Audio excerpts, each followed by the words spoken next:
Happy face. Happy face. Yes, it's that time again. Come on in, folks. We see you out there. I need to go to my Facebook page and swap. Happy face. I'm happy. I've had too much ivermectin today. Uh-oh.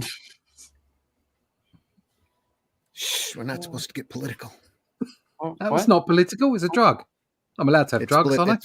It's political. It's political. All drugs are political. All drugs are political. We don't want to upset the big pharmaceutical companies, though. Yank us Right. off. They're listening. The big brother's always watching. At least we have one person watching. Hello out there. Come on in, folks. Hello. I think that's me. It's probably Big Brother. Hit that like button for a second. Chat's open. Come on. Chat's open. We're here. We got a great book to look through. It's time for the Sunday Funnies. Or we'll stand here and be funny. Sit here. Yeah. Just look out the window and laugh. Just like working real hard to make our gumballs more orange, huh? Yay. And it was this desire to lead in gumball innovation that would change everything forever. What we were trying to do was make the gumballs more orange, but what we did instead was open a rift in the space-time continuum, unleashing a godlike entity. You know, it happened. It happens. It happens. Yeah, you know. Oops. Here we go, folks. Holy shit. That is the craziest thing I have ever seen. And I'm Dennis Quaid, and Dennis Quaid has seen some shit.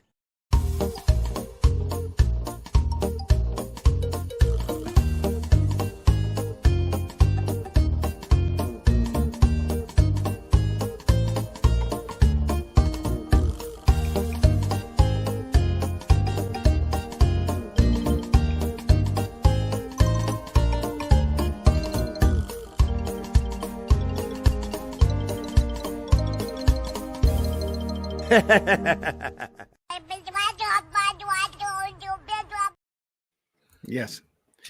It's time for the Sunday Funnies, folks. It's the 13th of October, 2024. We're glad you're here. Chat is open. We are live for once. Still waiting for that Rosema to show up. Yeah, you'd be waiting a while. That guy. That guy. He's the most famous guy in the world that nobody knows what he sounds like or looks like. There you are. Isn't that like the guy who's never had a Whopper before? Or that's a callback. That's a callback to the early 80s. I had a chicken Big Mac yesterday. Big Mac yesterday. It just sounds wrong. It's okay. I had one. I don't need another one. But we had chicken curry last night that I made. There you go. Not from a jar. All the ingredients. So you all should taste it. That's a great English dish right there, right? Yeah, that's the most popular English dish. Chicken curry. Chicken curry. I had apple pie and custard. Lovely. Poor custard. You know, anyway. That sounds good to me. Yum, yum. Apple pie, custard, and chips. No, I didn't have any chips. That's ridiculous. Jeez. Hey, folks, I'm your host, Randy Zimmerman. You can find my work over at aerocomics.store, where you can find such books as Calico Shard or HeroBot Zero. All sorts of fun reading over there. Aerocomics.store. Go over there and take a look. A lot of those books I wrote.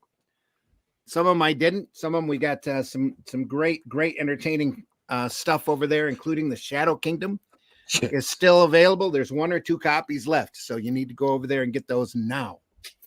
Right now. And plus there's the Atlantean #1 over at fundmycomic.com. The campaign has only got a few more weeks to go. So you want to go over there and take a look at that and get in on it. Great sword and sorcery fun. Fundmycomics.com, the Atlantean, aerocomics.store. For everything else, we're also available at criticalblast.com. Shadow Kingdom's available over on Amazon and Barnes & Noble. Go over there and take a look. It's a fun adaptation of the classic public domain Robert E. Howard story, The Shadow Kingdom, the first Cull story, recognized as the first sword and sorcery story that set the genre going. So glad you're here. Also with me today is Mr. Glenn Fleming. Glenn, introduce yourself. Good afternoon, everybody, or good morning, wherever you are. My name's Glenn Fleming. I'm a writer, artist, and publisher. And I wrote a book about my visits to see Jack Kirby, which you can get a copy of this on Amazon or from New Haven Publishing. I also draw things. If you go to Fund My Comic, you'll be able to get a copy of my Hatch annotated book, which Hatch is a character of mine that's been around a few years now. And this has got lots of published and unpublished work in it. Check that out, Fund My Comic. And I also publish Comics Unlimited, which is a 100-page, every now and again, magazine about comics, contain interviews and articles about various publishers, various artists and writers and comics. So check it out. Issue, 15, currently in production? Yeah, I'm not sure whether it's actually going to appear. A few problems going on with it, but yeah, there's 16, I think. I think there's 15 out there. I'm not sure, but they're all on Amazon. So you can check them out. So there's a few there. Yeah. Also joining us this morning, Mr. Russ Leach. Russ, introduce yourself. Hello, I'm Russ Leach. I'm a comic book artist from the UK. As Randy suggested, I'm all about the Atlantean cult and the Shadow Kingdom at the moment. Been around, done some other stuff, but that's in the past now. What's important is the Atlantean. Check it out at fundmycomic.com/theatlantean1. That's the number 1, all one word. You can find out about that as well over at my website, russleach.com. There's samples of my work and all kinds of bits and pieces, links to other books that I've done, like Only Death Can Save Us and that kind of stuff. But to keep abreast of all the information regarding all these projects, especially the Atlantean, which will be an ongoing series, you can sign up for the email list at russleach.com. It's dead easy. Just sign up. It's the first time you're there. The form should pop up automatically. If not, just hit the subscribe now button. Dead easy. Just drop us your email and we'll keep you up to date with everything the Atlantean. russleach.com. There you go. Sweet. Yep. And also joining us this morning is Allison, the Alley Cat. Allison, introduce yourself, please. Hi, I'm Allison, the Alley Cat. I am an artist and creator, and I hang out on the Indie Comics Network. I have a show on Fridays that I haven't been able to draw lately because I've had lots of things on Fridays, called Arting with the Alley Cat. Hoping to get back to doing that soon. And on November 1st, we'll be launching a Kickstarter for my comic, The Last Sentinel. Cover page for it. Yep. Look at that. Excellent. Yep. It's going to be very limited because I'm highly restricted in the amount of money I can take in. So get your copy while you can. There's most likely not going to be stretch goals. It's going to be just for the comic, and that's it. So it should be hopefully a fun time. I'll have more up soon. Great. And we are looking at Rogue Trooper Book 2 today. Rogue Trooper.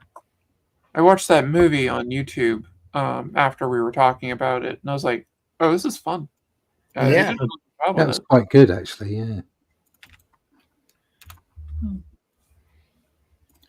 We looked at Book 1 last week, but you don't have to have seen that in order to enjoy this.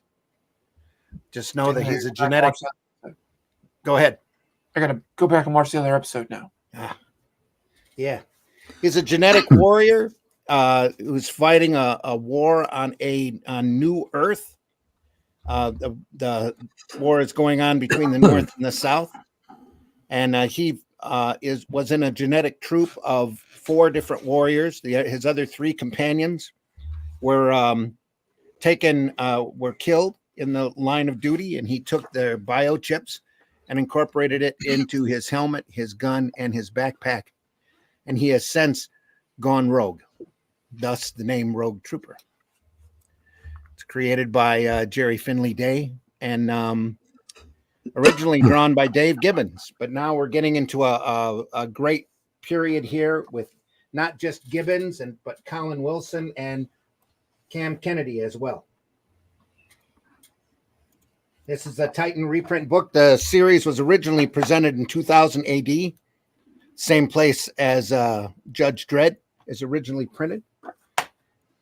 And Titan went through in the 80s and did a large series of collections, beautifully done trade paperbacks, beautifully printed, some of the best, I think, collections that I've seen of outside work. Beautiful white paper, as opposed to the original newsprint that it was on.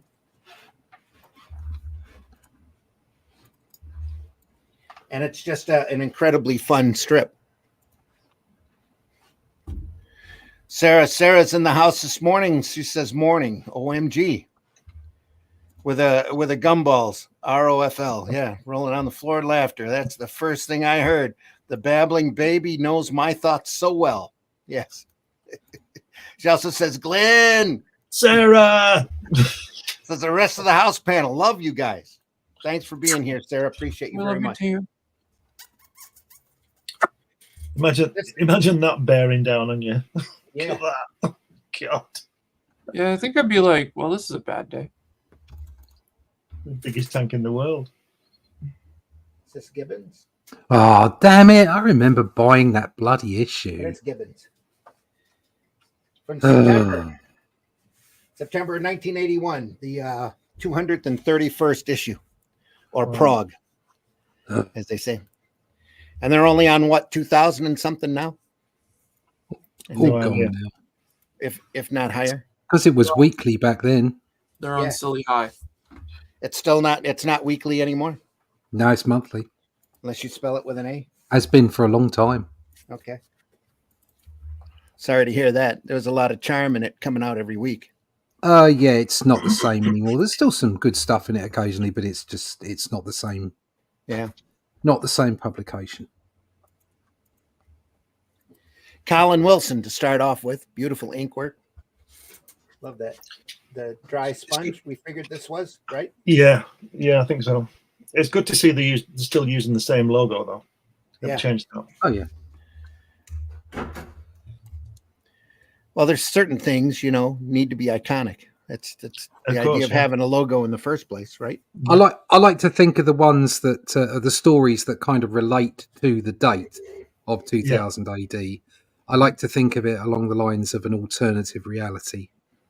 So, something like where the Germans won the war or something like that, or we split off at some point. Maybe there was a great story. It was a great Marvel What If story where they had the Renaissance, and we had all the inventions by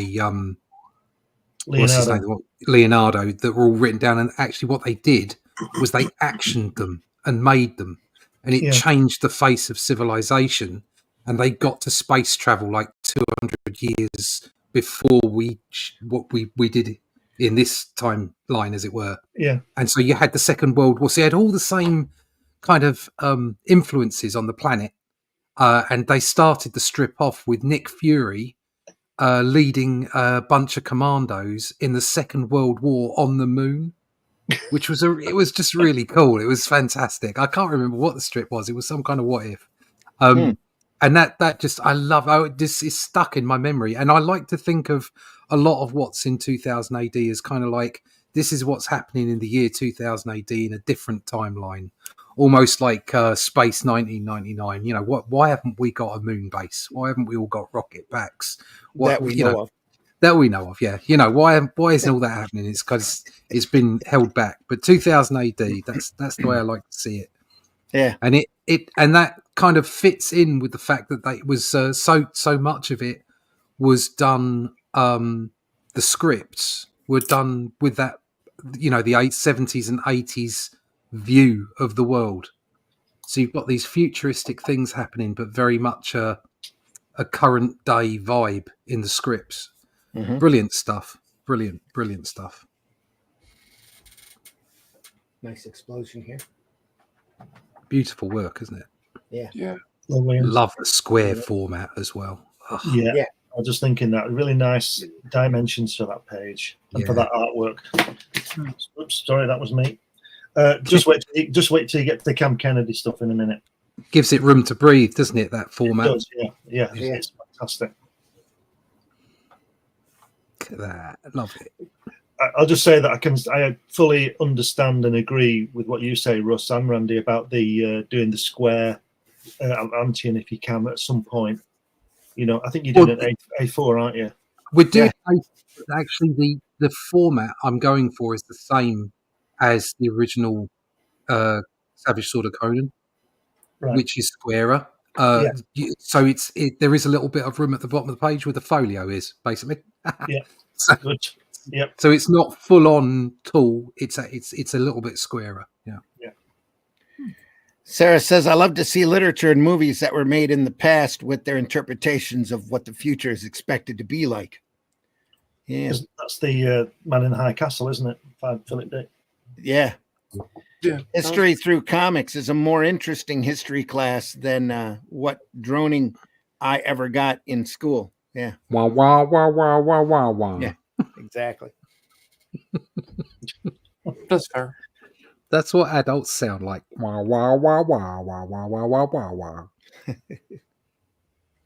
Nice shot here. I like that a lot.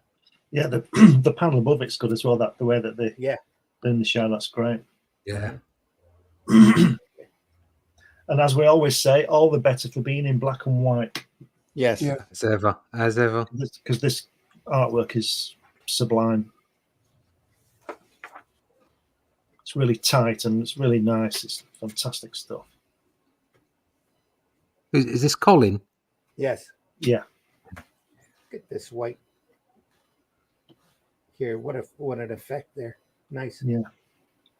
A little bit of hard brush and then thin brush line here. Sweet. This is nice as well. Nice horizontal panel, vertical panel. Yeah. It's very nice.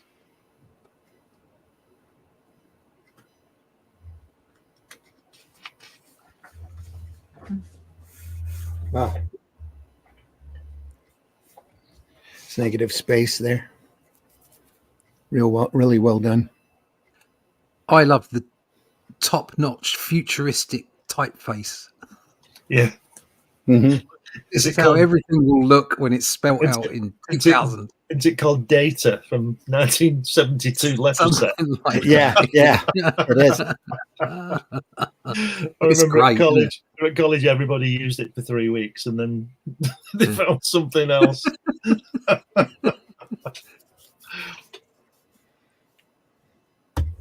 Letra set was king there for a while. Yeah. Letra set, go, yeah. Mhm. And if you used it, you got in trouble when you were at college. Yeah. I had to do a lettering class where I actually had to draw out typefaces. Right. Well, there you go then. Yeah, so you could understand how the typeface worked. That was the point. It's all done for you now, isn't it? Yeah. Remember us in the early days of hand lettering having to hunt down speedball books. Yeah. With the different fonts listed in Speedball. it. Yeah. Yeah. Oh, God, that's the name where it. God, yes. Wow, that's the name from the past. Speedball. To the death. So these guys are actually, this is their digital versions, isn't it? Yeah. They're on their way to some kind of sickness somewhere or a virus or something. Inside a computer. Yeah. Yeah. That Very Tron. That guy under the logo's a bit dodgy, isn't he? With his torso and his bottom. Yeah. Bottom. Strategic nudity once again. Yeah, but if you imagine him standing up, he's got no. They're quite squat. Yeah. His leg's a little extended Yeah. too. It's not the same. And then the foreleg here looks a little long. His anatomy isn't as good as Gibson's. But they're in a computer, so They're in a computer in a comic. in a comic. So we can let Colin off for this one because the rest is brilliant. Yeah, Colin, the rest of it's so good we can let you off. I'm sure great. I'm sure he was worried about it for a while there. I bet he was, yeah. Real scared. Yeah. I bet he didn't think 40 years after he drew it, people would be criticising it. No. Well, the trouble is, I bet he didn't think 40 years after he drew it that the people would be so starved of good quality work that they'd have to go back and look at it. Yeah, yeah. Too true. Yep. there? Finagling chips there.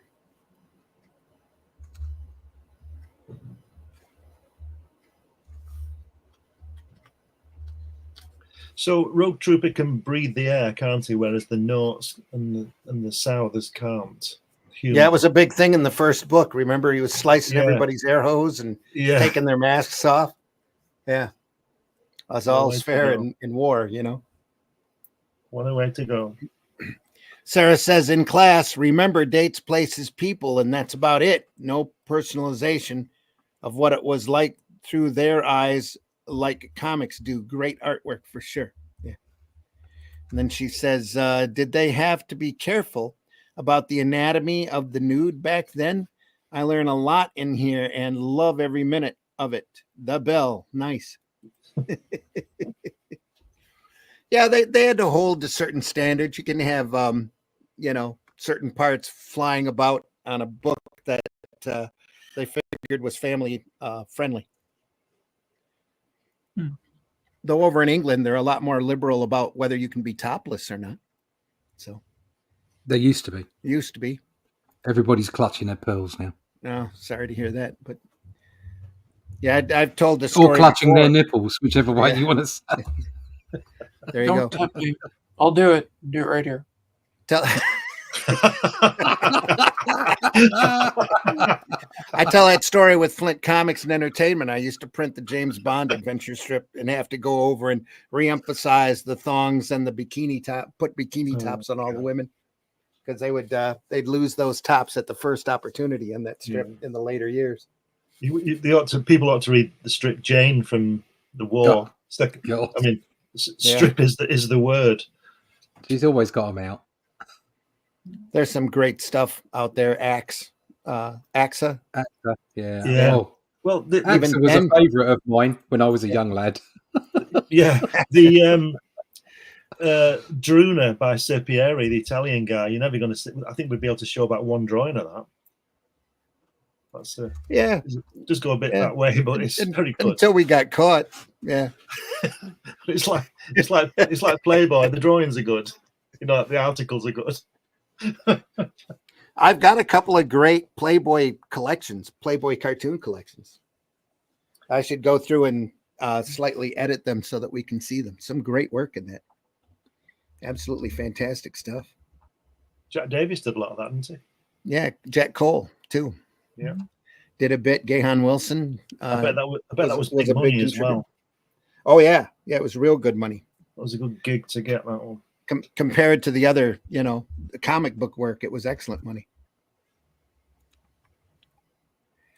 Sarah says, need to pull out the pasties. those are no fun. Or if you're up north, that's pasties. That's a meat pie. But anyway, it's a whole nother Pasties? story. Pasties. Yeah. Pasties. You gotta love pasties. Yeah, pasties are good. Yorkshire pasties. Oh no, it's not Yorkshire. It's West Country pasties, isn't it? That's a big comfort food up in the Upper Peninsula of Michigan where the winters are long. They were designed to go down the pits to the mines. Yeah. And they'd have jam in one end and meat and potato in the other, so that it was a complete meal. You see? Yeah, they should finish one side and turn it around and eat the other. Eat the other, yeah. And then they also had a big thick crust on that you could hold, and they used to throw that away because they'd been touching that with their hands. That they'd been touching the pit with the coal. Dirty. Yeah. So people just eat it now and get fat. Yeah, it used to be the idea was it was a handle. Yeah, if you think about it, just eat the whole thing while you had the handle in your hands. What a brilliant design! Yes. Yeah. Get that thick ultra pie crust, easy to handle. Yeah, it's not a problem at all. You're sitting there in the dark, though. Did you know which end to bite into first? Well, they weren't totally in the dark. They did have little lights and they had little lamps. They had on lights on their head. Yeah. And it was probably marked with a J at one end and a meat at and an M at the other, or something like that. It's easy to work out. Maybe they just had both sides at the same time. Maybe it was just that tiny little bit of freedom they had. It's like, oh, what am I going to bite into? Is it going to be jam or is it going to be meat? Definitely give them something to look forward to for lunch. Yeah, a little bit of surprise in their life. I've been down this pit 10 hours now. I don't know if I'm going to get jam or meat. Must be neat at the Indie Comics Network. Says totally break out the Playboy. Yeah. I agree. Those older ones really didn't have that much nudity in it either. A couple of strategic black boxes would probably do it. Little ones. ROFL Russ about the pasties. Then talks about jams and meats. Not Would that be pastries. pastries? Pasties. No, it's pasties. I don't know, but I'm laughing so hard right now. What end of the pasties to you do you bite first? LMAO. Yeah. Yeah, you so opened the door for that one. Yeah. Hey up, lads, I got jam today. Just what we needed to hear. Jam. Rhubarb. Yeah. Anyway. One man Rhubarb. would dare give me the raspberry. Another great cover. Prague 249 this time. Wow. Gibbons again. Good Look. it is. Yep. Dave Gibbons, fantastic. I don't remember that one. I might have missed that issue. I'll have to send that to you for reference. For Atlantean. Now, I've already got reference, thanks. Never use other comic book art as reference. You know that? No, it's nothing like a good Gil Kane snake. I'm telling you. It's a damn great spider. Some of the best. It's a I damn, have comments that I'm going to keep to myself. it's a damn great spider. That's a damn great spider. That's not him being scared. He's going, look at that. Yeah, is he saying he Like, likes- oh, hey, look at that. Spider. That's no Nort battle wagon. That's a damn great spider. It is, isn't it? What lovely spots it's got. Beautiful line work, though. Yeah, that is nice, isn't it? It's nicely done. This Really is knocks Dave it back Gibbons. into the background. Yeah. Dave Gibbons here knocking it out. Yeah. Beautiful work. That really looks like a cross between Jack Davis and Wally Wood here. Yeah. Yeah. It does. Look at them faces. Beautiful. Yeah.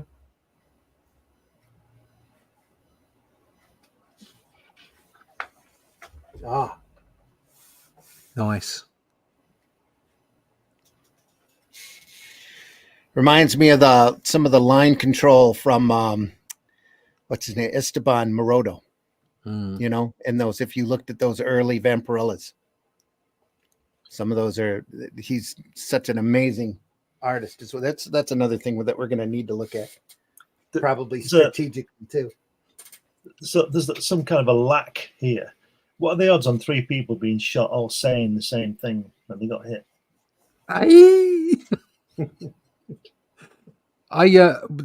That's such a World War II kind of film scene, isn't it? Where the bullets are hitting the ground at the same time. I mean, why are they hitting the ground and up at chest height? Doesn't matter. It looks fantastic and total action. Well, some of the guys are standing farther back with their machine guns than others. That's Maybe it's the bullets going through the body into the ground. maybe it's Maybe, giving them but all. then a why hot- are they at their feet? But it doesn't matter. It's fabulous. I'm just picking holes. It's great.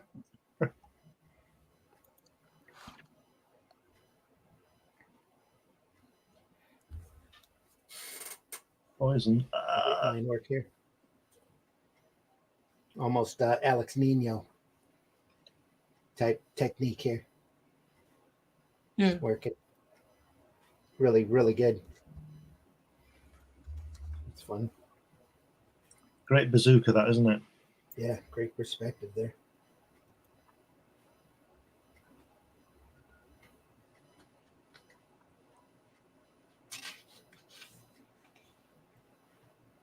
At all these monsters, and then they get a girl.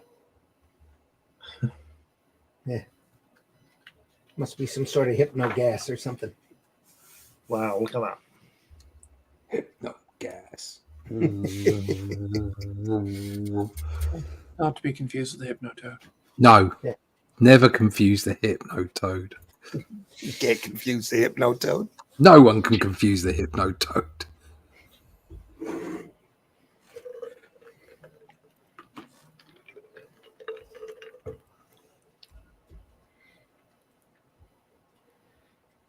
Is that line work under his eyes there, Randy, on the end of that first page? Is it Here? Is it lines? Yeah, Yeah. Right. yeah. Can't make it out, yeah. Yeah, it's all line.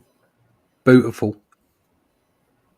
There's no tone pattern in this at all. No zip Yeah. tone. Yep. It's just beautiful line work. You can tell he was having fun, especially with the hallucinations here with the widths. Just kicking it. It's doing great stuff. A little bit of debris here inside the bazooka, just enough. Couple little dots, specks while it's firing.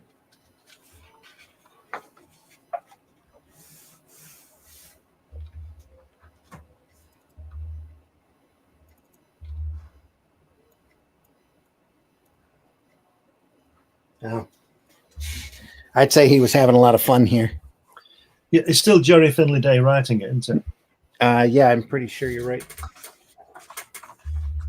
Yes, it is. Right. Gibbons doing the artwork, though. Yeah, it's fantastic, isn't it? Yeah, just amazing. Whoop. Is that better? I don't know why it autofocused like that. Still looks good here. Is it looking good there? It's a bit fuzzy, but it's okay. It'll sort itself out. Get rid of that autofocus camera and get yourself one with a lens on it. Oh, that would mean I'd have to spend money. Ah, Oh God, money. God. Ugh. I can respect that. I have like no money. Be fancy. Expect us to be competent. It's my night to be fancy. No, yeah. Though, folks, if you want me to buy another camera, I'm more than open for tips. Yeah. And I'll give you my, a tip. I know. gonna I'll give you my address. You can always contribute. Look at that, how he's Happily got give you credit every time I use it. yeah, sponsored by. Yeah, sponsored by this bloke's camera. Great work. Again, look at that. Yeah. Colin Wilson here. Just phenomenal. Look at that. It's a zip screen here. Just to knock a few things back so that you focus. That's great the way Gunner shoots the guy, isn't it? And not Rogue. Yeah. Because he doesn't realise. And the way he's put the bazookas in the ground with the helmets on instead of the rifles that they usually do, you know. Mm-hmm. Nice touch.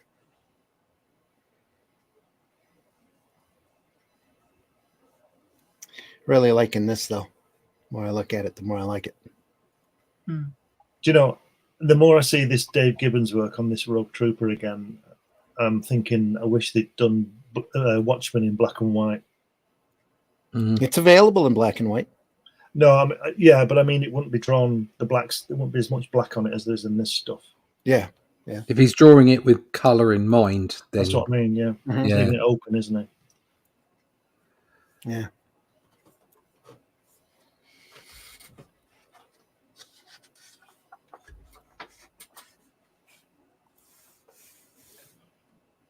Wow, look at that.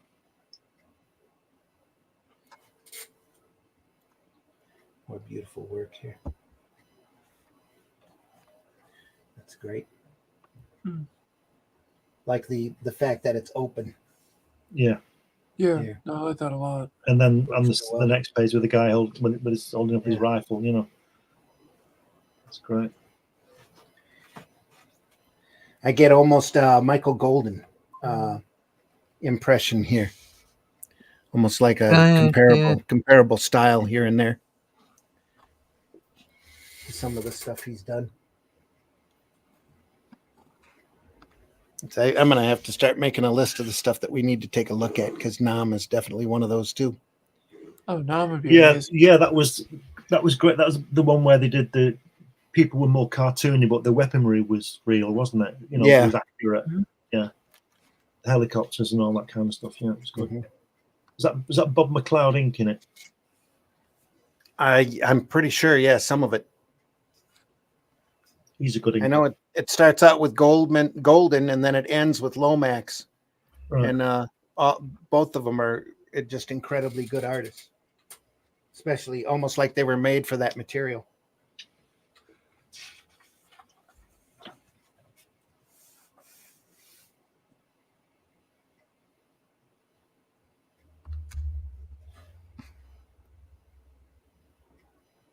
I think we're seeing Wilson break into a more personal style here Yeah.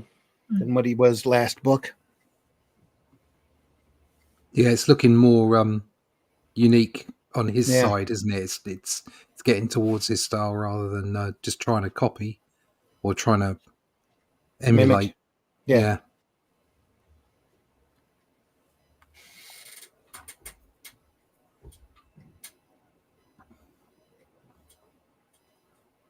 So I love the use of line widths here. Just it really pops. Beautiful work here too for that shine.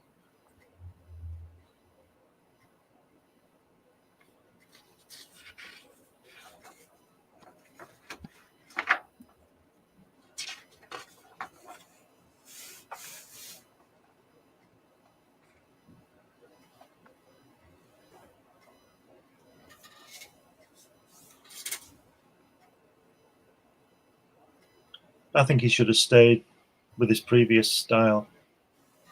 Yeah. I mean, it's good, but it's not as good as it was.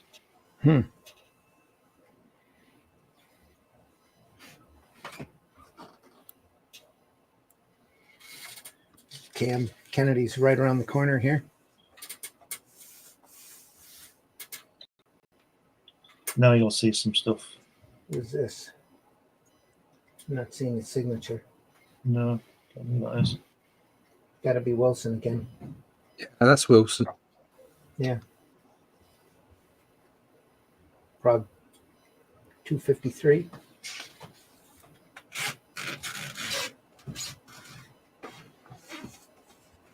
There's a crunch. Crunch visit.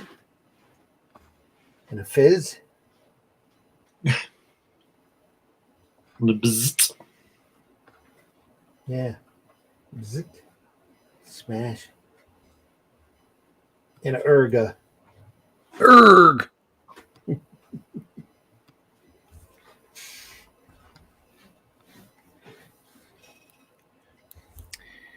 Chris is in the house. Red Dress Press. Rogue Trooper. Chris. Probably my favorite book of all the ones I first got as a kid. Yeah.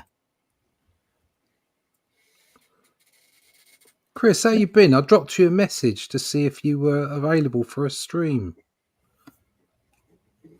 Are you okay? Hope you're doing well, Chris. Yeah. You're actually kind of early, but no complaints. I usually show up about 20 minutes before we're done. Nice to see you here, though. Glad you're here.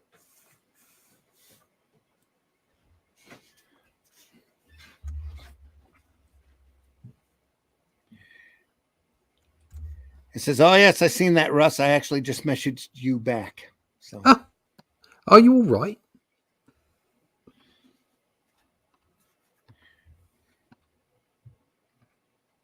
yeah, if you want me in on that one too, I'll. Yeah. It's I'll always been on nice to go see Chris. Yeah, it's been a long time since I've been on a show. More my fault than his, though. I haven't asked. So, Don't ask, don't get. yep. Here we go. A little darker now. Colin Wilson again. Oh, yeah. Look at that. He's kicking it out here. A lot more mood in this than the last couple of episodes. Very moody. Very moody. Yep.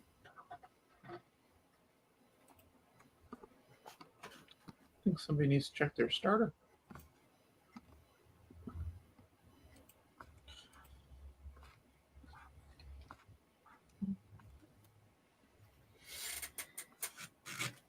There's another IE.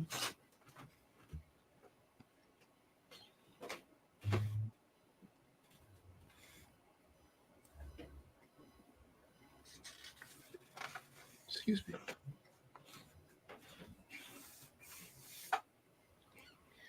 Still loving this work, though. Oh yeah. Nice stuff. Beautiful. I'm kind of lost in it, so but I'm really enjoying it. As Chris says, you're always welcome to join, Randy. Cool. Absolutely. Yeah, I know how that goes. I've got a group on Facebook that I post links and stuff at, but we keep getting the same folks. So very rarely do we have anybody pop in that isn't on all the time. So I don't know about you, Glenn, but that sounded like he's a bit peeved with us. No, not at all. Glad you're Oh, here. well, we'll just drop out then. Deeply grateful you're here. See ya. Actually. Nice Yep. to see you. Nice knowing you. Look Let's at grab the my way- own Sunday funnies. That's not what I meant at all. Oh, the Sunday funny exiles. No, we love you. Look at the way he's got him leaning on the edge of the panel at the top there. Where's that? Second page. Oh top. yeah, I see. Yeah, Like he's put his hands on the table. Yeah, That's really good. yeah, I like that. It's got a lot of Yeah, deceptive detail That to it. tank thing is really good, isn't it? Yeah.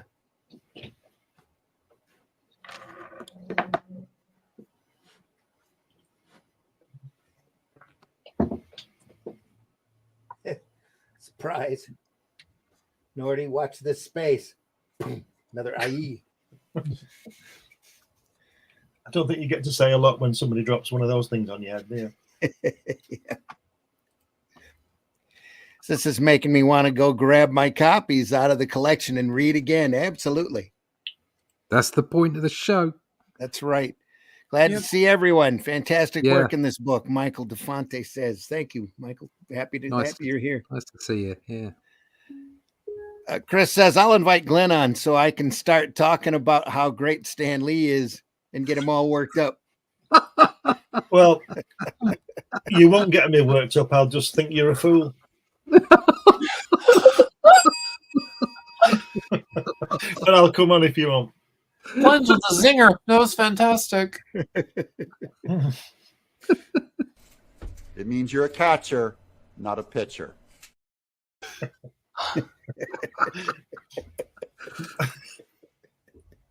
See what you've caused now, Chris. We were doing all right till you came on. Bloody Yep. troublemakers. Let's see how it is. Yep. Some people just want to see the world burn. So, But there's one thing you can't do, Chris, and that's stop us loving you. That's right. Oh, we love you, Chris. I don't really know Bagman. Chris, so I can't say yet. Bagman Blues. To know Chris is to love him, Alison. Okay. Yes. All right. We'll go with that. Featuring the creative Brett- stylings of one Brett Ewing here. Yeah, Brett Ewing. Yeah. Right, Ewins. Yeah. Multiple times. We see Rogue carrying his Contributor. own pocket calculator too. Always comes in handy. Look at that, it's a great one. That's his mother box. That's Hitchhiker's Guide to the Galaxy. That is. Mm. Yeah. And it's the panel above it looks like the backpack's passing him a Nokia. Yeah.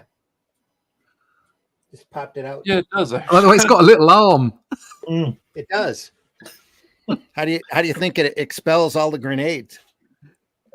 Oh, dear. It's got a little robotic arm there.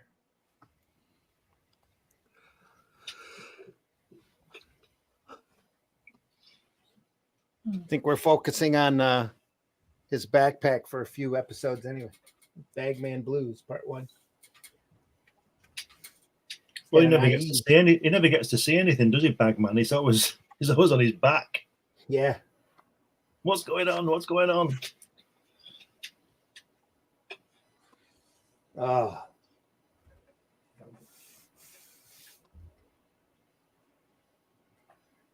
Look at that.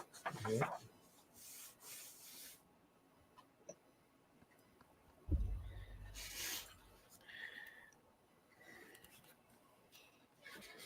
Let's see who that letterer.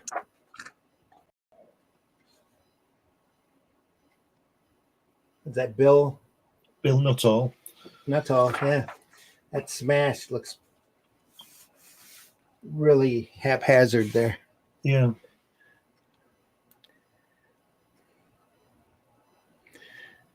But the Wasn't he on Animal Magic? Who what? Oh no, it was Terry, wasn't it?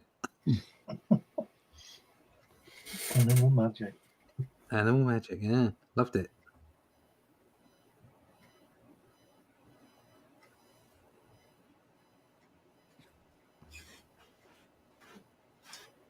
That freak lab bolt must have blown his microchip mind.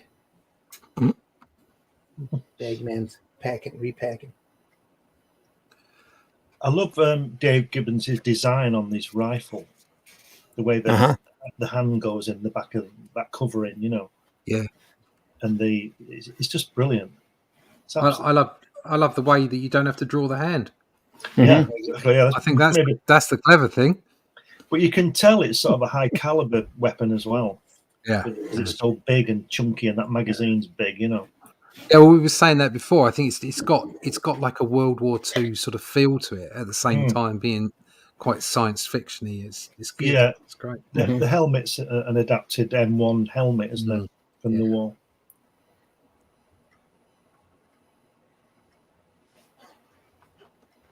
Wow. We'll just leave it there for a second. It just went clear.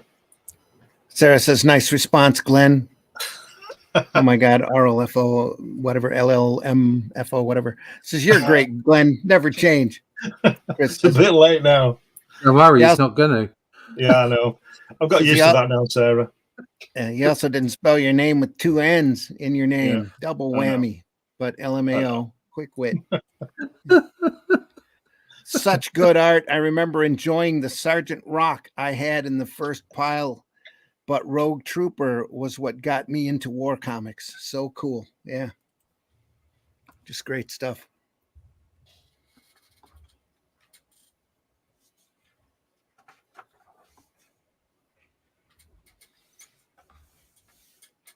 There we are. Look at that panel there. He's firing and he's not looking. He's looking behind him when he's firing. Brilliant. Not paying attention. Meantime, they're showing everything that was in Bagman's pack here. Yeah.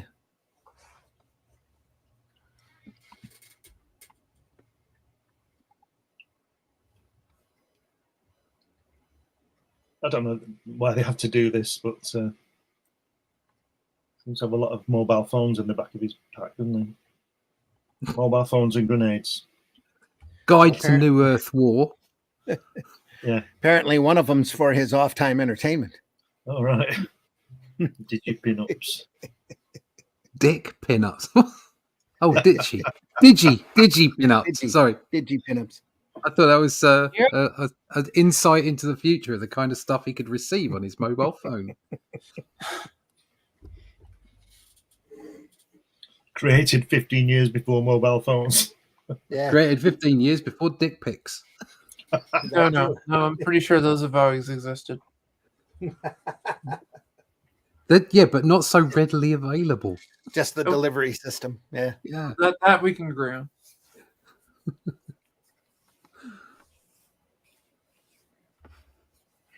What was that? There's somebody's law out there that every advancement in technology is always made more advanced because it's used for porn.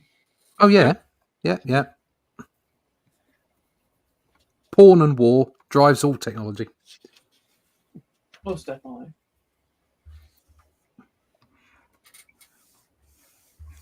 It's a nice crack. And pasties, obviously. And pasties. Yeah. Yeah. Pasties. Culinary technology. Yes.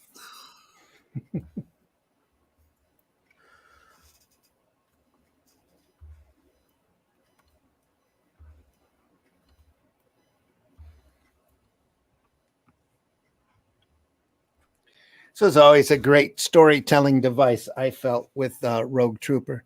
So whenever they had the chips talking to each other, they just put the chip instead of what they're in, Yeah. talking back and forth. And then, you know, they're talking to a bent bag man here, so they put him on his side in the bag. Pardon me. Sarah's laughing. Says, I was downstairs and I came back up. Russ was talking about dick pics. Epic timing. Says, welcome to the gutter. Yeah. Always here to help, Sarah. Always here to help.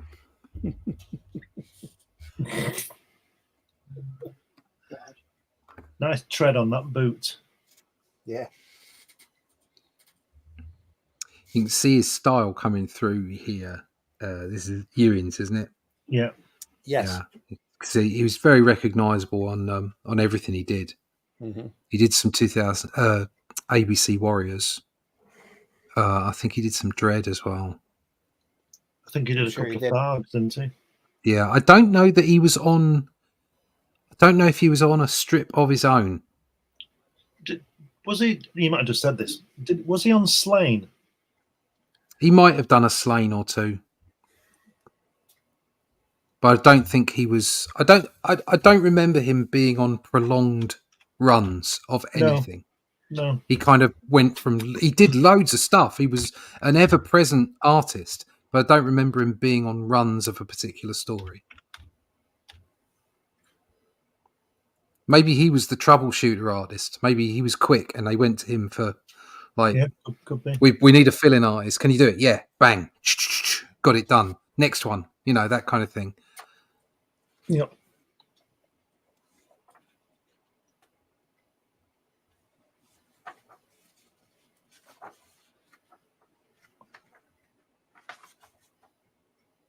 Wow. Come on. You back to Colin? No.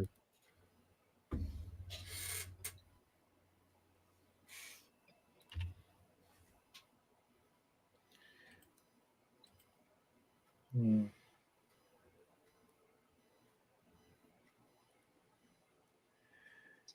Brett Ewins. Yeah. 1955 to the 16th of February, 2015. Yeah. British comic book artist, best known for his work on Judge Dredd and Rogue Trooper, the weekly anthology comic 2000 AD. See his bibliography here. Tharg's Future Shock, Judge Dredd, ABC Warriors for one prog. ABC Warriors. Strange Days, 1 through 3 for Eclipse. Johnny Nemo. Oh, yeah. No, I remember Company. Johnny Nemo. Wasn't that? Doesn't that in Deadline? Johnny Nemo. That was in the Johnny Nemo magazine, 1 through 3. Right. That's what this says. The Bad Company for 2000 AD. He had Bad a long Company. run on that. Right. Okay. Did a Swamp Thing number 70 Oh, lucky man. back in 88. Hellblazer 7 through 8. Screamer with Peter Milligan and with inks by Steve Dillon. 6-issue limited series. Steve Dillon. 89. DC Comics trade paperback in 2002. Secret Origins, Shine On You Crazy Diamond with Rick Veitch. Shine on, you crazy diamond. Mr. X Special with Peter Milligan, One Shot from Vortex, and The Dark Gate with Milligan again for Cyberosia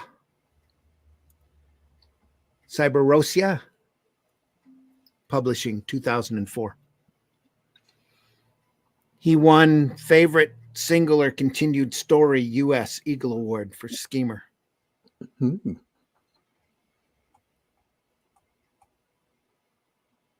Yep. Born in Hammersmith, London, England. Looks like he had some trouble with the police as well. Studied conceptual art in Goldsmiths College. There was also taught fine art by Michael Craig Martin Ewing's met future collaborator Milligan at Goldsmiths, left in 1977. Ewing had a solo exhibition of his work at Frestonia's Carbreaker Gallery in London. Squat Ladbroke Groves, Republic of Festonia. Ewens formed a long-term collaborative partnership with fellow artist Brendan McCarthy, who also showed at the Carbreaker Gallery, creating the comic Sometimes Stories, which faltered after the first issue, leaving the second issue complete but unpublished. On the strength of Sometimes Stories, Ewens soon started providing covers for 2000 AD, the first of which was issue number 33, published in October of that year. And then how they got in, along with Steve Dillon. He started the comic magazine Deadline in 1988, which continued for another 7 years. At the same time as Ewens was starting at Deadline, he began working on Schemer for American comic publisher DC. Ewens would also be contributing art to 2000 AD at the same time. The level of work was to have a serious impact on Ewens' health. He suffered serious breakdown from overwork in 1991 and was unable to take on work that had a deadline, which led to lost commissions from DC Comics and Penguin Books. That's such a pity. It is. His plan to recover was to create an anthology based on work from friends in the industry like Milligan and Alan Grant and Alan McKenzie, as well as friends like musician Michael White. The volume was finished off with Machine, a story written by Ewens based on his breakdown. He worked on the stories from 1995 to 2003, and the book was published as The Dark Gate in 2004 from Cyberosa Publishing. Wow. Also was a painter and had a number of exhibitions. Ewens was also an influence on street art, especially the IFC and the Mutoid Waste Company. Oh, yeah, that's the Mutoid Waste Company. And a Ewing's influenced exhibition was held in November of 2011. Pirate Press published a biographical perspective. January 2012, it was reported that he had sustained head injuries during a confrontation with police. In which one policeman received stab wounds. He subsequently appeared before Oxbridge Magistrates Court in February of 2012, charged with causing grievous bodily harm with intent. He died February 17th from emphysema. Dear. Yeah. That was a bit of a life, wasn't it? Yeah. I can't remember who it was. I had a conversation with Steve Dillon over snail mail for a while when I was submitting to Deadline back in the day. Mm-hmm. And it was either Brett Ewins or Steve Dillon. I think it was Brett Ewins that was the cousin of one of the designers I was working with at the time. And I remember him saying to me that he spoke. I think he spoke to Steve Dillon about it, and outside of our conversations, he was basically saying, if you haven't made it into comics by the time you're 25, don't bother. And that was kind of the attitude that was going around at the time. And Yeah, I remember seeing here. a little. Yeah, I remember seeing a little bit of that attitude from Marvel as well, because I was submitting to Marvel. I was getting really good responses from Marvel. The guy there is Lewandowski, Louis Lewandowski. I can't remember his first name. And he came back and said, "Oh yeah, he works great. I'm going to pass it among the editors and stuff. But you got to watch it because like these young artists coming in, they're crazy. They're crazy good." And I didn't get any work out of him in the end. And it was just a really weird it was very ageist kind of approach to the way things were. And there was like, and you can think back sort of at the time, there was very much in the 90s, there was very much a rebuke of the older artists. People like Buscema started to find it more difficult to get work. Yeah. A lot of the older artists found it more difficult to get work. And it was a terrible pity because so much of the stuff that was being done in places like 2000 AD was really built on the back of, they were standing on the shoulders of giants. So much of that wonderful work wouldn't have been done if Wally Wood hadn't existed. So it was a very weird time.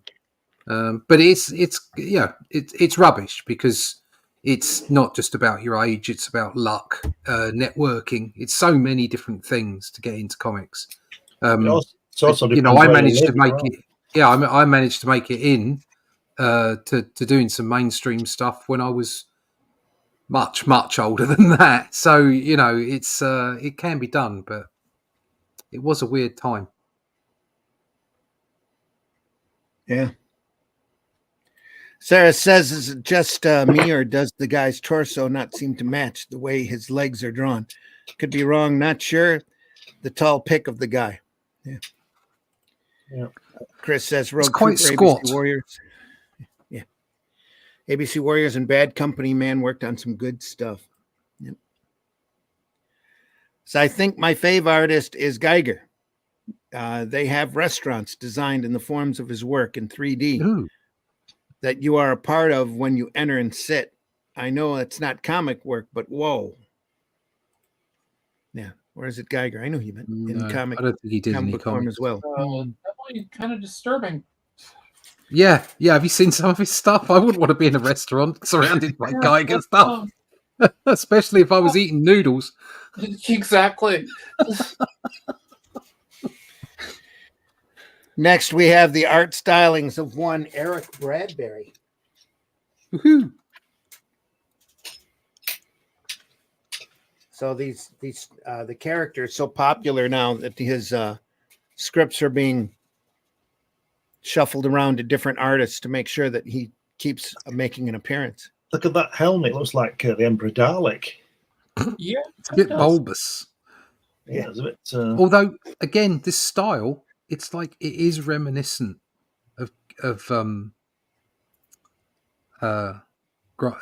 started it off? Gibbons.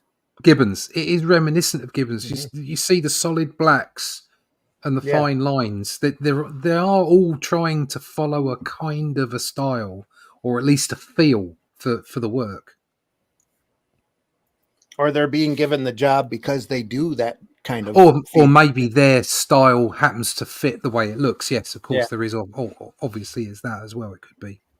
I think Eric Bradbury used to draw in the later stages of TV 21 and Joe 90. It was a lot of colour, and he used to draw. I think it was him who drew TV. I think it was in TV Comic or something, and it was the Persuaders and those kind of things. Is the Persuaders with Roger Moore and what's it called? The American fella, Tony Curtis. Tony Curtis. Yeah. He used to draw. I think it was Eric Bradbury used to draw that, and I also think he used to do Dan Dare. Eric Bradbury. Really? Wow. Yeah. Eric Bradbury, January 4th, 1921 to May 2001. British comic artist who primarily worked on Amalgamated Press IPC from the late 40s to the 90s. Yep. Beckenham Art School, 1936, served in the RAF, was a rear gunner on bombers during the Second World War. After the war, he worked for Gamut British Animation. I think that's how you pronounce that. Alongside future comic creators Mike Western, Ron Smith, Bill Holroyd, Harry Hargreaves, Ron Nobby Clark. When the studio folded in 1949, Bradbury and Clark took supplies to Amalgamated Press and were offered work at Knockout, edited by Leonard Matthews. Clark writing, Bradbury drawing. He started out on humor strips like Blossom and Our Ernie, but soon specialized in adventure strips, especially Westerns like Lucky Logan, on which he alternated with former GB colleague Mike Western. That's a name of a Western artist right there, Mike Western. And Buffalo Bill, both in The Comet. For the same title, he drew an adaptation of the 1955 film The King's Thief. In the 1960s, he developed a style similar to Francisco Solano Lopez, and drew strips like Mytek the Mighty, The House of Dalman, Danny Doom, and The Black Crow for Valiant. Phantom Force 5, The Leopard from Lime Street, inking Mike Western's pencils, and Maxwell Hawk for Buster. Von Hoffman's Invasion for Jet, and Cursator Doom for Smash. In 73, he was the artist on an abortive IPC superhero comic, Captain Britain, no relation to the later Marvel UK character. He joined Battle Picture Weekly in 76 when Valiant was folded into it, taking the Black Crow with it. Other strips he drew for Battle included Joe Two Beans, Coward's Brand on Bradley, Crazy Keller, Death Squad, The Fists of Jimmy Chang, and Invasion 1984. He also drew Hookjaw for Action.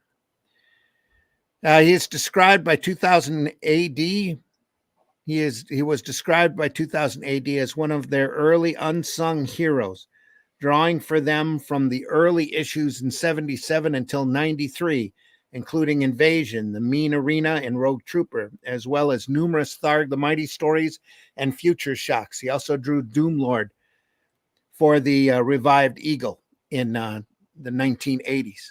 Bradbury died in 2001.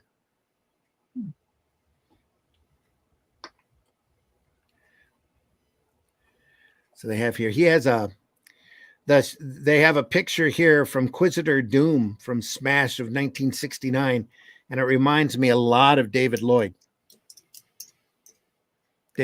work. It's real heavy blacks, some real hard line work.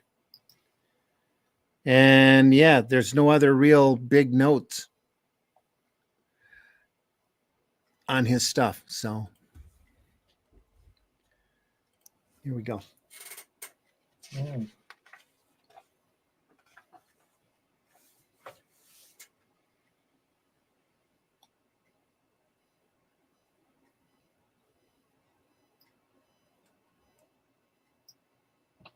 Yeah, certainly did a lot of stuff, didn't he? He did. I still think that helmet's wrong though.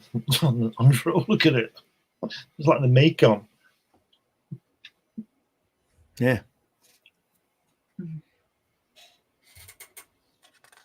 Real interesting work. Apart from the helmet, it's good. Mm-hmm. Little puffy.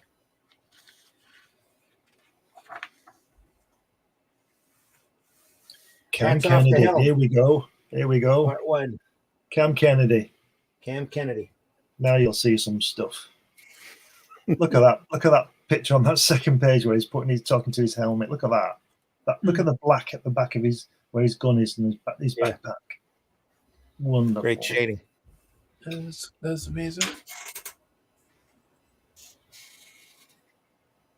He's also a painter, Cam Kennedy. He has exhibitions. He did Light and Darkness War for DC. Did you see that one? I think it was for DC with Tom Leach. Was it? Okay. I've heard of it. I can't say that I've seen it. Yeah, his color. He's done the cover of this issue of this book you're looking at, and his color work is absolutely superb. Yeah. He does a lot on his color work. He does a lot of that. He doesn't do the blacks. He does it in a dark color, a darker shade of the color. You understand what I mean? Mm-hmm. It's really, really effective. Yeah.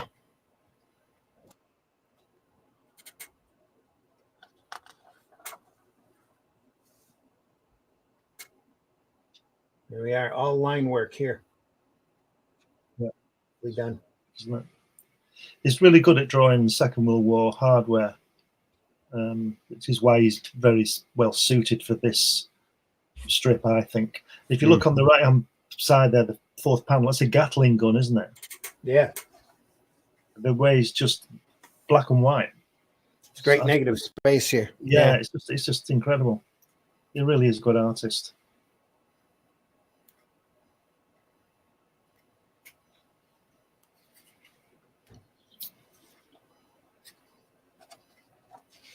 I got the shortest email off Cam Kennedy.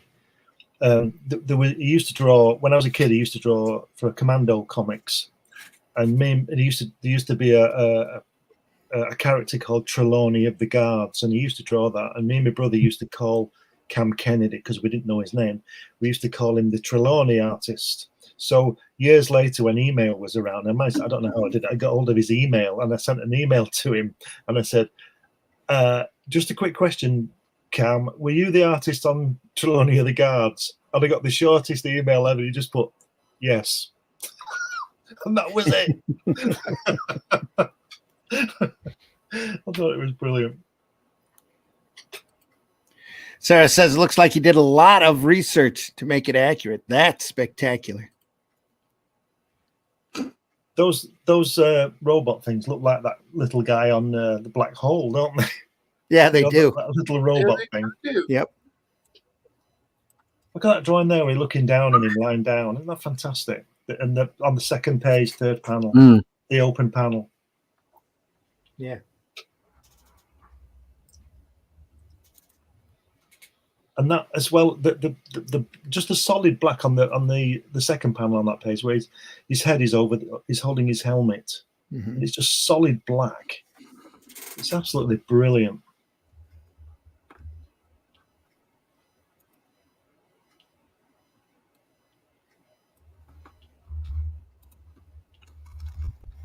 Yeah. Wow.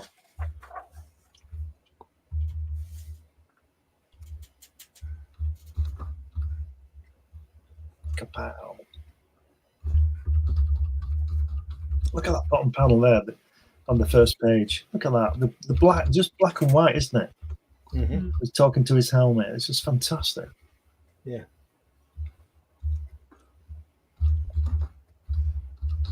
That's a nice too.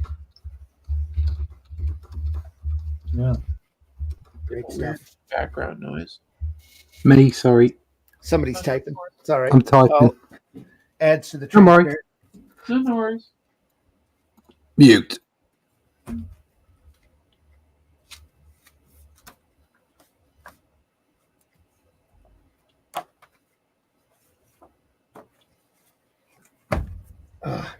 See, Cam Kennedy is a fine artist as well. He does lots of painting, and he left comics for about 10 years in the 70s, and then came back to 2000 AD. Yeah. Oh yeah. Spang. He's just getting his feet wet with the character here.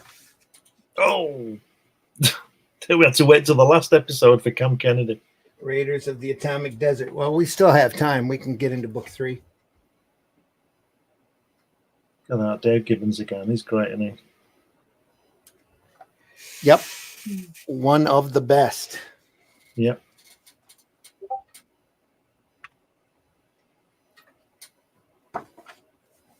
Wow.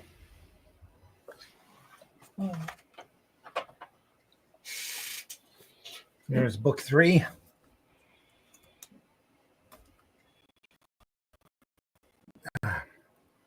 So that's a real Kirby cover, isn't it? Yeah. With everybody pointing at the hero. But look at isn't that brilliant, genius, that little blob, that little round thing with the shining beam on him so he stands out. Isn't that great? Yeah. He's created a light source within the story type of thing. Mm-hmm. Wow. Look at that. Look at that. Wow. Don't think that's Cam though. I am pretty sure it is. No. I'm pretty sure it's not. I might be wrong, but I don't think that's Cam Kennedy. No. The line, the shading and the creases and the fingers. That doesn't look like Cam Kennedy. No. I think that's Colin. What's his face? Colin Wilson again. Yeah. Yeah. Okay. In fact, I'd lay money on it. Yeah. All right. With a little beautiful line work here. That's not easy to do. Appearance. Yeah, Wilson had a lot more finer approach to technology. Yeah. That's great. This is the Rogue Troopers I'm really familiar with. Yeah. That's Cam Kennedy, isn't it? Yes, Yeah. it is. Yeah, I remember those two guys. I remember buying this one. Mm-hmm. The body looters.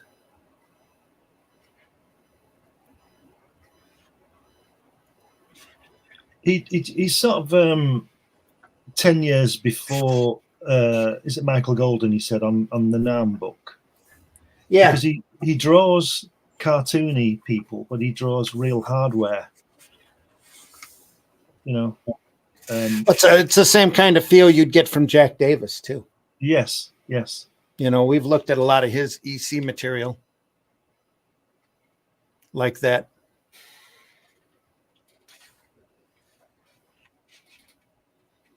Look at that.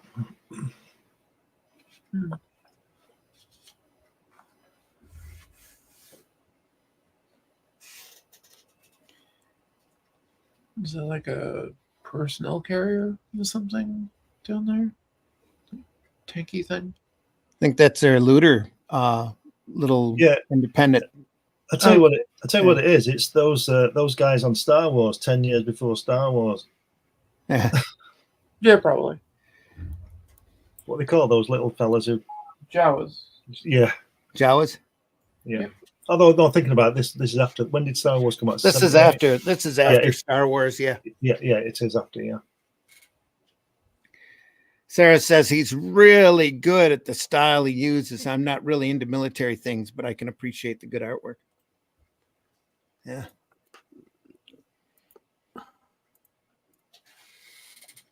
Just love this. Draw attention right to it.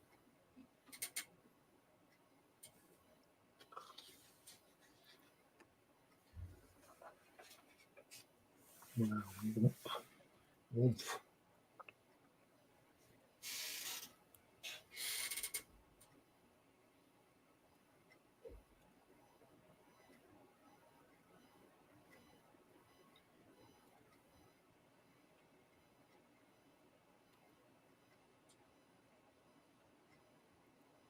Says a rifle must be worth 10,000.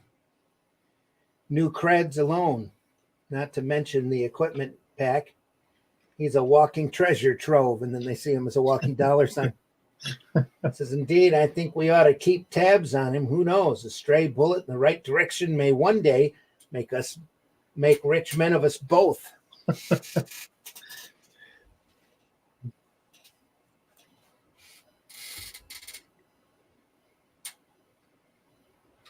They're waving both the flags there, so he doesn't shoot at them. Yeah. They've got bowler hats on.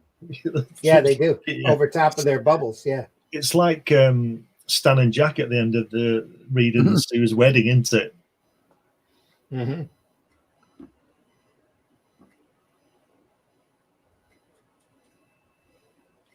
Again, kind of a hurried looking woomph there.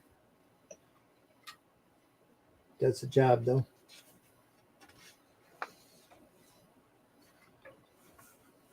On the Dix One front, Colin Wilson again.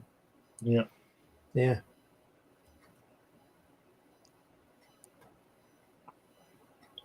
Did Colin Wilson? It's probably a daft question. Did he do Dread? Sure he did. I'm not sure. I think we looked him up last week, didn't we? I'll look him up real quick here. I don't think I remember him doing it in the early days. No. Maybe he did it once I'd stopped buying. That'd be amazing if he didn't. Yeah, New Zealand artist, born October 31st, 1949. Is he still around? According to this, he is.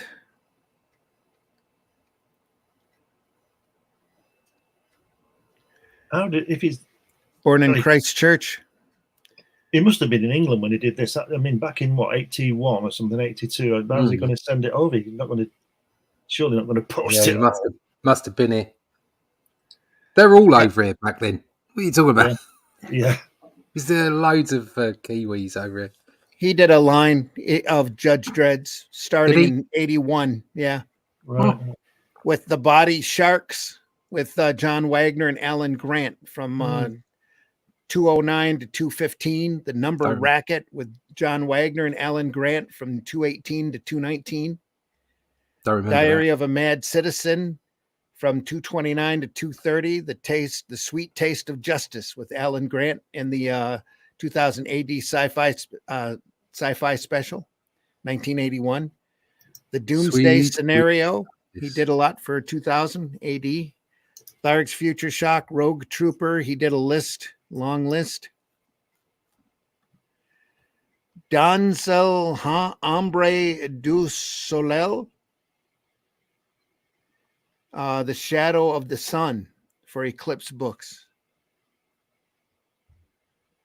And he worked on Young Blueberry, number 4 through 9. Wow. With Jean-Michel Chalier. And 7 through 9 with Francois Corigiani as writers. Publisher Catalan Communications had advanced plans to release the Wilson Young Blueberry albums in English as well, the first title having already received an ISBN in their Comcat collection after they had published the first 3 original ones by series creator Jean Girard and Jean-Michel Chalier in 1990, and where the first 2 Wilson albums were already announced on the back covers, but Catalan's mid-1991 bankruptcy thwarted the intent.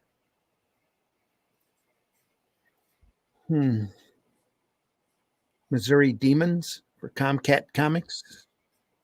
Thunderhawks, 2 volumes there in 92 and 94. Did a lot of pulp sci-fi stuff. Tor Cyan in 2000 AD. Rain Dogs with Gordon Rennie. Point Blank with Ed Brubaker for 5 issues. In February 2013, reprint of the French Intégrale edition sported a new cover featuring the countenance of Stallone on its cover. The Losers for Vertigo. Battle Breton with Garth Ennis for Titan Books. Did Certainly some done the rounds. Star Wars books with John Ostrander and Jan Durasema. Legacy, Rebellion, Invasion, Dynamic Commando. I don't think that was Star Wars, though. Example. Yeah, a lot of French material, too. A lot of French material. Nevada, which looks like a Western strip.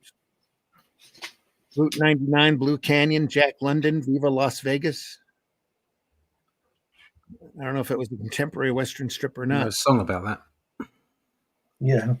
Worked on Drok, D-R-O-K-K, Drok City, Prague 234. One best story from the Pre-St. Michael for Duplom dans la Tête in 2004. The only note. Doesn't have anything on his passing. Credits him as New Zealand, only it looks like the majority of the stuff he did was for the French market.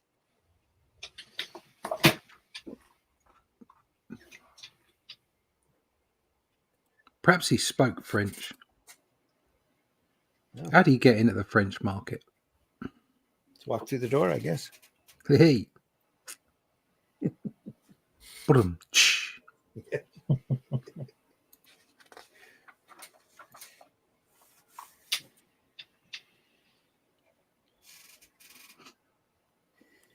Next prog, have a nice death. That's so 2000 AD. Yeah. Michael says, after this, I'm going to throw Comics by Night VOD on for more good times. There you go. Yep, do that. Soleil is French, is sun for French, pronounced Soleil. Oh, excuse me, Soleil.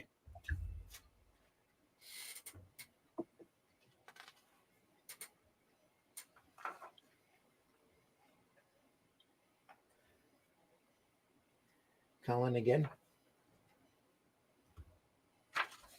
It's a Baroom. By the same guy who did that swish or that whoosh. The deadline for this thing must have been horrendous, because even though Jerry's writing it all, there's no sort of settled artist, is there? No. So Well, they must have all been working on it at the same time. Get the script think- done and get it out there. I think it was like Dredd. Yeah. To tell you the truth, he was so Exactly. popular. Yeah. They had scripts done up as fast as they could and fanned it out to a number of different artists in the hope that they could keep a Rogue Trooper episode in every issue. And of course, by the looks of it, some of this work is taking some time. Yeah.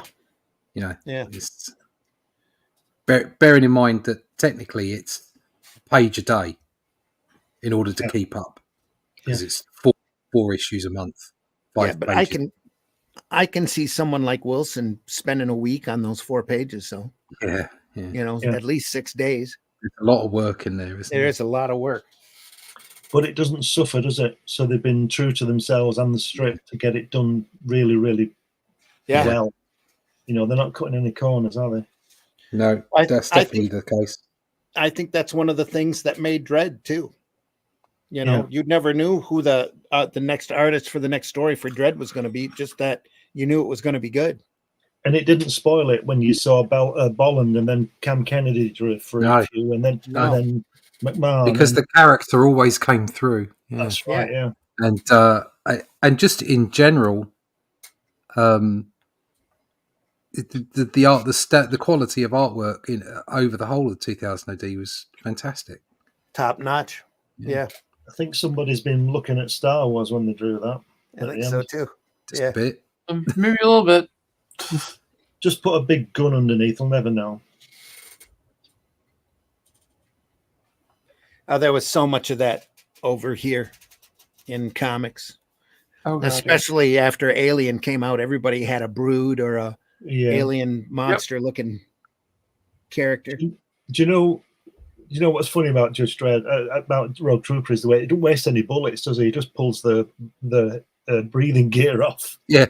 Or cuts the pipe. Sarah says, I took French in high school and ended up with a couple of Mexicans and one Cuban. Go figure. LMAO. This is great, though. Just found that point interesting. Go figure. Yeah. Sarah, you should check out an old British series called Mind Your Language for that. What do you think? Oh, Rose? God. You're going to check that out. It's the funniest thing you've ever seen. Oh, could you imagine how many people you'd trigger these days if they watch that? If an alien lands and you want to show him an example of stereotype, watch that program. Watch that program. Yeah, it is. And hello. The thing is like you could imagine people screaming about xenophobia, racism, sexism in that program, and yet it took the mick out of everyone. Yes, it didn't matter what color, what nationality they were, what sex they were. Yeah, you were taking the mickey out of stereotypes of those people, whether they were English or Spanish or whatever it might, or man or woman. It's like, so that really sexy French woman in, didn't they? Yeah, I was just thinking about it. But the guys that were all fawning over it, they were taking the mickey out of them for being the way that they were as well. It was just. Yeah. It was magic, and it's Italian, like it's one of those things that people would call incredibly bigoted now, but actually all it was doing just a bit of fun, wasn't it? It was just a bit of fun, taking the mick out of stereotypes. Yeah, the Italian and the Frenchman with that girl were sort of very romantic, weren't they? And as those guys are rumoured to be, you know. Yeah, and the English guy was really clunky and didn't know what to do, and it was great. Sarah says, "Oh, I'll look it up, Glenn." Yeah, you better. Yeah. Check it out. Mind Your Language, it's called. Check it out. The guy that was the Spanish guy, and I think he was Spanish, ended up being the Egyptian fella in the Last Crusade. The Last Crusade, is it? Yeah. Solid. No, not the big fella. He was the guy who was in charge of the secret society who got shot. Okay, yeah. He's in it. Sorry, spoiler. He's in it just before he goes, before Solo not Solo. Indiana Jones Oh. goes between the two boats when Yeah, Alice yeah, are he's in chopping that his bit. boat up. Yeah, He's the guy with the mustache who puts him on the little boat.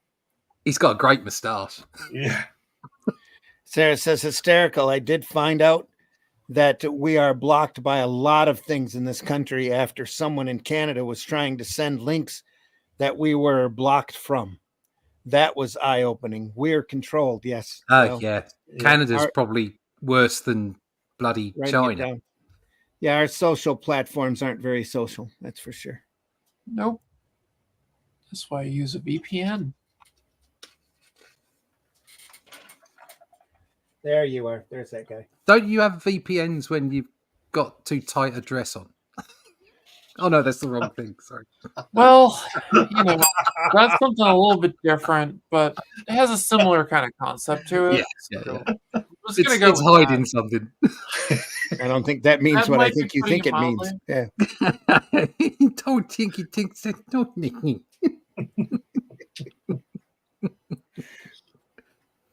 I do remember this. I remember Colin's. Yeah, Wilson. Again, is Wilson's his technical stuff is machinery. How- There's a particular look to it. How does a hang glider work in space? How can you re-enter using a hang glider? He's got a It's got a breather rocket on. on it, mate. It's a Yeah. rocket glider. Well, that solves it all, doesn't it? Yeah. Everything's solved with a rocket on your back. Yeah. He's taking him out. Look at that angle. Yeah, That's hot. that's great. No. That's fantastic. For your information, Sarah, some places have banned the book 1984. Yeah. That's how ridiculous it's we are. Right. A world we live in right at the moment. they- that someone they would definitely ban don't want us reading that book. 1984. Yeah. Yeah. There's a big cry out against it. Us anybody even reading that or anything by Ayn Rand either. He was in Canada, me American. He was able to see them blocked in the US. Reminds me of the book 1984. Yeah. Yeah, it's about the size of it. Well, I can definitely say with Ayn Rand that one of the reasons not to read it is she's really not that good of a writer. It's a trudge. Fair enough. Yeah, it is. Yep. Are you saying Steve Ditko was wrong? Yep. I read He Atlas died. Shrugged and I went, well, I'll never read that again. Well, there's a difference. There's a well- big difference between writing style and philosophy, though.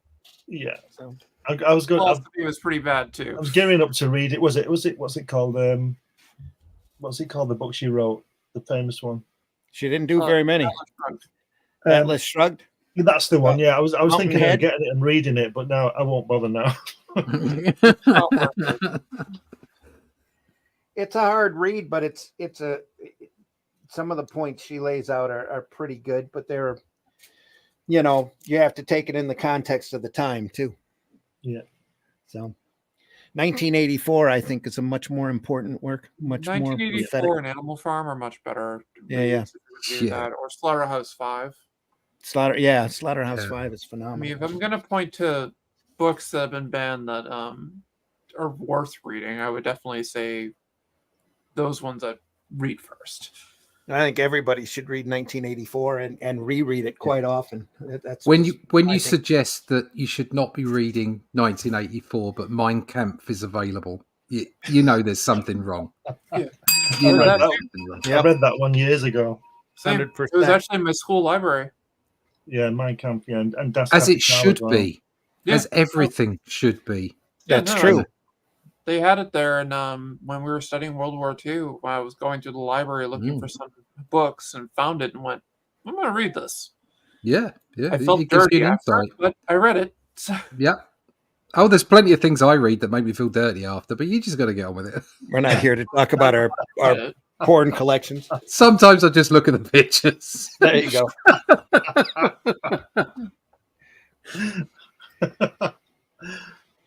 Oh, Sarah says, "Yeah, I can't stand what the future generations are going. Can't stand what the future generations are going to learn and end up repeating. The book was great from the teacher I had. She made the room look like the book, and probably banned because we can see it coming to light. Crazy. Also, it's already here. Also, we're losing so much culture in the way things were watered down now. but it's, it was meant to be a warning, unfortunately. That, and it's just, there's so much in the book that you see in modern society. It's pitiful, especially about language and controlling language. Double speak. Yes. Double I made it speak, a point at news speak. one point to read like the entire banned book list. Yeah. And I have to then, go back and see what's new on it and add some reading. to it. and 3/4 of them you're done reading and you go, why the hell was that on the banned list? Yeah, exactly. Yeah. Didn't they try to ban Fahrenheit 451? Yeah. Probably. I read that in junior high. Yeah. Yeah. I read it in high school. Yeah. It's the cops. They're coming for your library. And Yeah. Lord of the Flies. Yep. I read that in junior high. And I was very impressed by it. Salinger, Catcher in the Rye. Catcher in the Read that in Rye. high school. Mm-hmm. And what's the other one? To Kill a Mockingbird. No, not To Kill a Mockingbird. Yeah, Yeah, To Kill a Kill a Mockingbird. Mockingbird. Yeah, To Kill a Yeah. Mockingbird. Yeah. One of my favorite books. Yeah. Read that freshman year of high school. And I read it every few years. So Still on Tell you town what, here. There's not Yeah. a lot of Cam Kennedy yet, is there? Yeah, there's not a lot of Cam Kennedy in this, is it? I only tuned in to see Cam Kennedy. I've only seen one drawing. We're So, working yeah, our way yeah. there. Yeah. There were a couple of episodes with him in it. I know. Oh, he's sorry, I got- underwater now. That's nice. Sarah says yes about 1984. I think Huck Finn is being Yeah, Huck banned. Finn. Yeah. Most Racist of thing. Twain's stuff has been on the banned book list. Were the way things were back when. What are we thinking? Yep. Yeah, Well, all they of ban that it- stuff needs to be out there, available, and put in context. That's Yeah. the thing. They'll be banning Grapes of Wrath soon, won't they? I believe that has been on the banned book I'm list. sure. Yeah. Right, okay. Steinbeck. In all general. fairness, what they do is they ban it from libraries. It's not like you can't buy the book. Right. Well, it's just they shouldn't be banned. So. No, they shouldn't. No, not at all. No. I think that all I'm the saying point- is it's not like it's a crime to buy that book. It's just that no. certain people won't put it in a library, which Yeah. is pretty despicable because they're obviously exceptionally close-minded and they Well, shouldn't be anywhere near running a library. The So- big point is that they're banning them from school libraries. Yes. Back Yes. when the kids can actually, understand and maybe get a point of view or think individually about it. That's where they're banning them. In the public libraries, they usually don't ban them. They just put them on a shelf high up and let them, get covered with dust. The library I run Dungeons and Dragons at has a section that's easily accessible, and it's basically the banned book list. Yeah, that's a good Right. library though. Good. I think every library should have that, just to point out the fact that these books need to be read. Yeah. This section is filled Bible- with the books Bible- that the Bible, government Torah, don't want you to and- read. All of those religious books are the same way. People get offended and they want to ban them in their local, I've read a bunch of those too. Scarlet Letter in some areas. So many. Texas is really bad about banning our history in Texas literature. and Yeah. Florida are bad with banning books. It's a matter of learning these things in school. Yep, that's what it is. There's some really nice spotting of blacks on this page. Yes, there is. Yeah. All line Back work. to the here. more fun Beautifully stuff. done.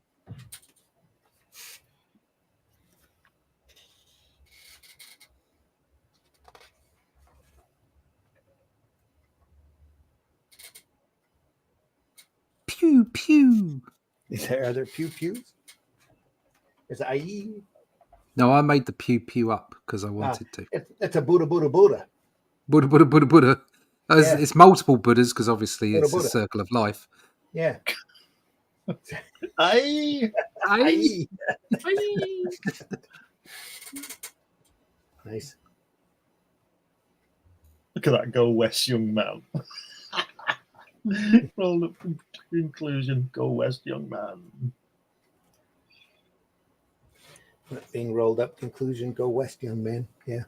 That's great. The black panel, isn't it, at the end? Mm. It's fantastic. Beautiful. It's like, oh, I've not got time to do the cross acting. I'll just get the ink out. Most kids aren't going to just pick those up out of the library and read them. And conversate them. Yeah. Yeah, Well, they won't know to pick them up because they won't know they're there, will they? No. Right. Yeah, that's the point.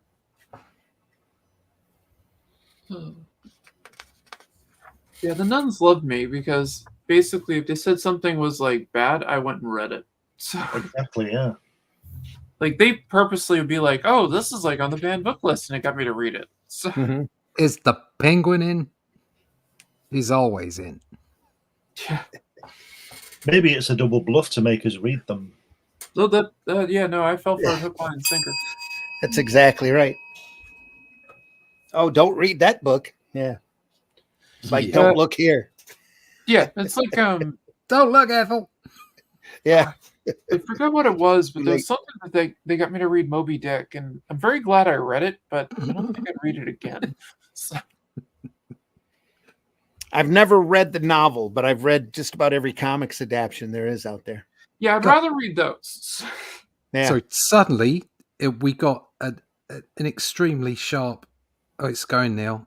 Focus on this page, and the Yeah. line work is sublime. Yeah. Oh, yeah. The line work in this is amazing. Especially, it's very simple, but I like the gradation of black and grays and like the smoke and like the background areas and stuff. Yeah. Yeah. And like up in the first page, Yeah. that Second, panel third right panel. there. Yeah. I absolutely love Yeah. that. Here, too. This is all line work here. Yep. Yeah. And Yeah. then you have Beautifully done. first panel, second page. Yep. Yeah. That's like that's great. This is the hatching and everything on that just in general is just amazing. Yeah.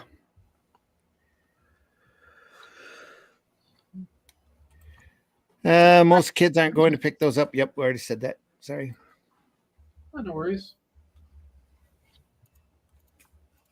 We'll see if we can find a Cam Kennedy before we're done here. Not gonna happen. If not, we're gonna have to come back to it. Oh no. Well, I was hoping to get onto some horrific stuff, maybe some Oh yeah, we'll come back to it later. But We'll come back another day. Yes. Tales of the Crypt material. We're not perhaps. going anywhere.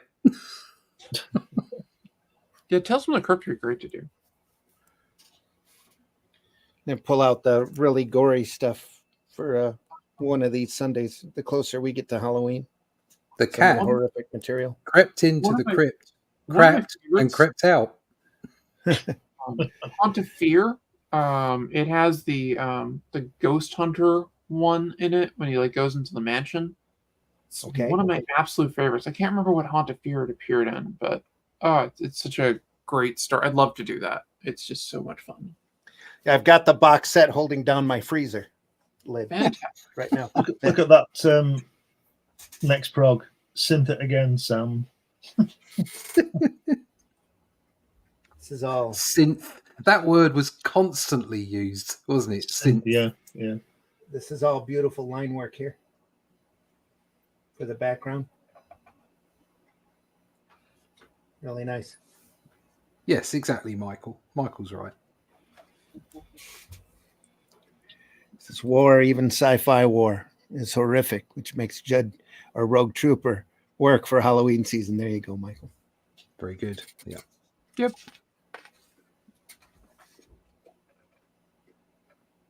Here we go. There we are, some Cam Kennedy. Yay! Finally. Look at those aircraft Yeah, And that- nice spaceships. Yeah. and that tank at the top. Look at With the that. square right on the top. That's Yeah. great. Yeah, I love that. Fantastic, isn't it? I like the use of shadows on that a lot because it definitely gives the impression that it's like firing. Yeah. Yeah, And look at the way Cam is using the spotted blacks.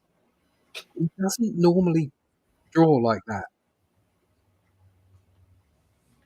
drawing the I don't light think source right from. I don't think he Where you spots the should be blacks looking. quite as heavily as he's doing here. Yeah, And I think it's almost it's like that genuine sort of that style that's been running right the way through since Gibbons started to give it that look. Sarah says, yes, we should do horror for Halloween time. I'm already seeing Christmas commercials. Come on, give me my Halloween first. Bloody Christmas. Well, Friday mornings, we've been going through the monster bus. Barely Yeah, we're there. scratched the surface last Friday. Monster Bus. Yeah, oh God, yes. There's so much of that book left. Been going through that on Fridays. We'll be going through it this time next year. Yeah, we barely got that Monster Bus, Monster Bus, Monster Bus. that far into it. Yeah. So Monster Bus. we'll at least be looking at it for the next couple weeks. Monster Bus.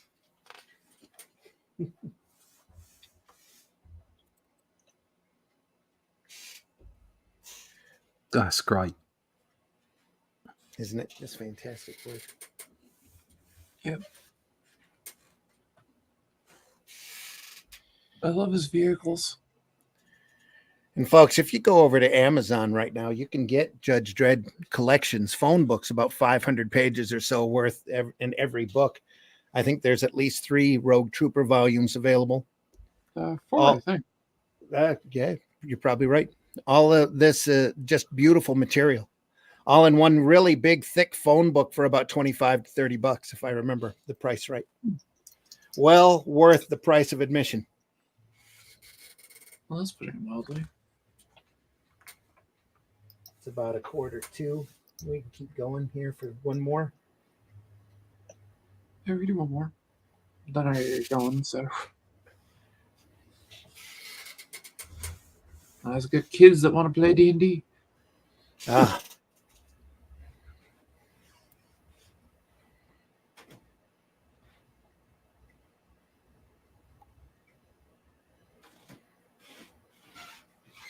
Nice transfer here. Yeah. Sequence.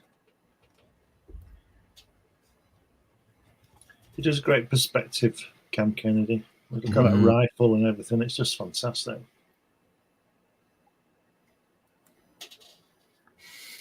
Look at that. Phasing the signal through my synth bugle. I don't think I want to hear about his bugle anymore.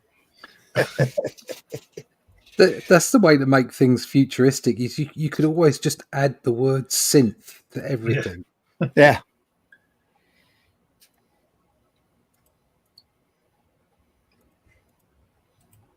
Sarah says, yes, the monster books are great. It's an amazing book. Yoink, LOL. Yoink. Yoinks. Yoink. Yoink being a term from the Simpsons, LOL. Yeah. I thought that was from Scooby-Doo.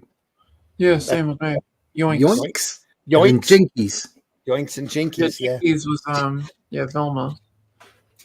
Jinkies. He was Zoinks. I don't know.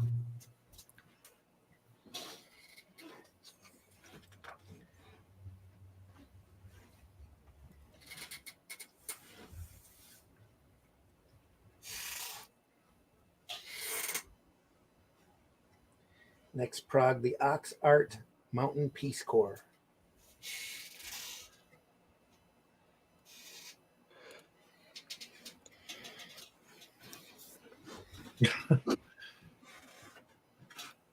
Well, I still have one more Titan book after this. We'll skip the next couple of weeks for horror stuff and then come back to it, eh? Yeah. Oh, good. After this. Good ho. I approve of this message. Too good not to look at. So stick a bookmark right there. Ooh, who's that? Brett Ewing's again. Oh, Really this is a good one. Real heavy style. Yep. All right. That's it. You're looking at Rogue Trooper Book 3 and Book 2.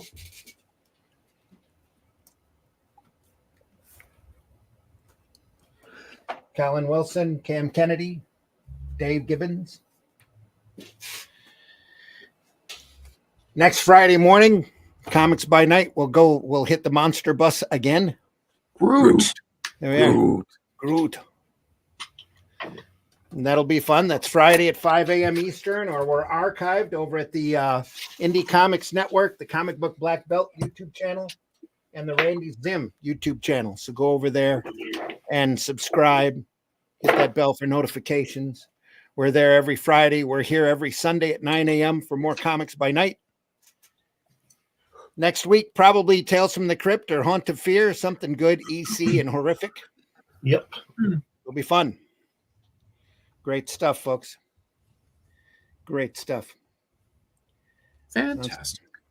Sarah says, sounds like a plan to me. Might be in Indiana with Brian K. Morris next weekend. Tell Brian K. Morris he's sadly missed here on Sunday mornings. But there's always the reruns. Yeah. Sarah, hope you can make it for live. We'll see. Folks, we really want to thank you for stopping by today.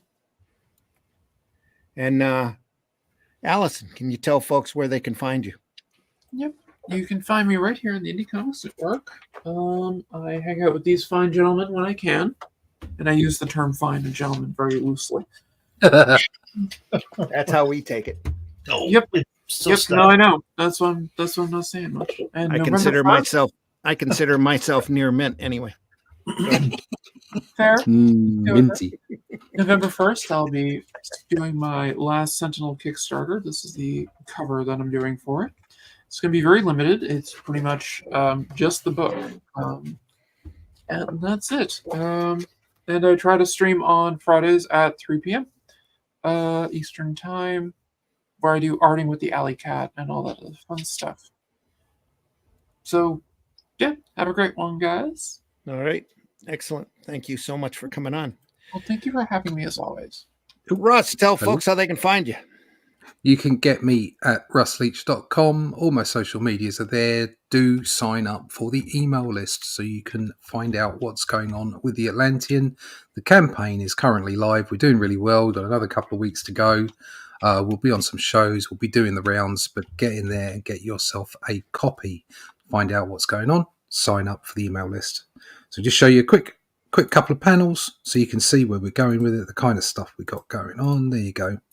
This is one of the just a half page. We're not showing too much of the artwork because we don't want to give too much away of the story. It's this kind of stuff.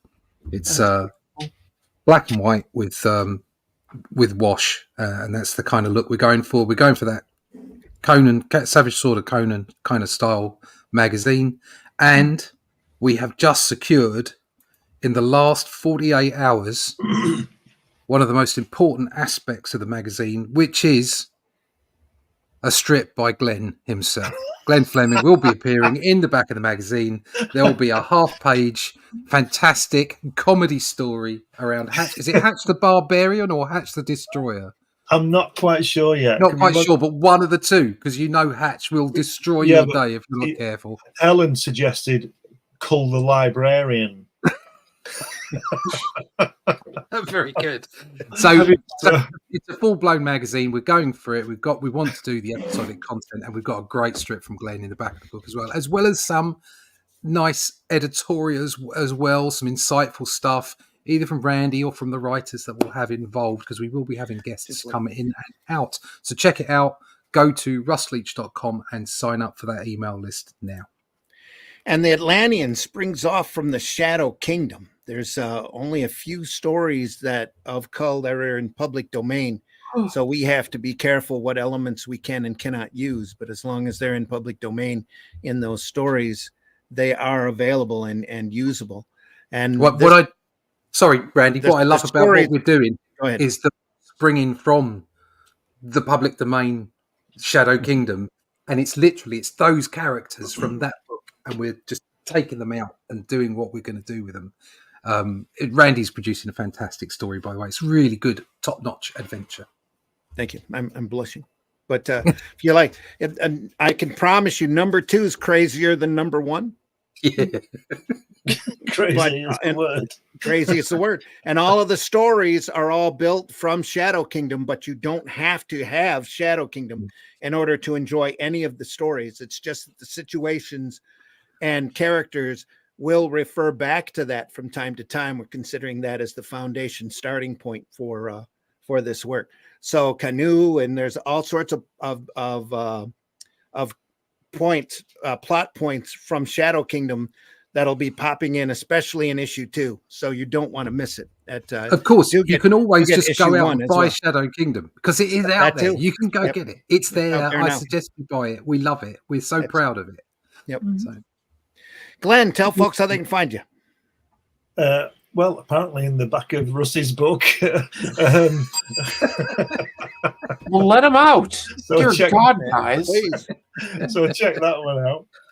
You can find me here most Fridays and Sundays on the indie thingy, whatever it's called. And you can also find my work on Amazon. I've got 12 books on there. I've got lots of stuff on there, lots of magazines and stuff. Everywhere. Just put my name in Google and something will come up, and hopefully it'll be good. Just everywhere. Why? On, Because I'll just say that my World War II story is coming along. I'm going to start talking about that soon. So, cool. in fact, I've got a piece here. I There's think some you've lovely seen, work going on there. Some Show it lovely if you work. got it. I think you've seen this, but I got it framed. Oh, that is amazing. I love Yes, that it piece. is. It looks great. I thought it was so good I'd hang it on my wall.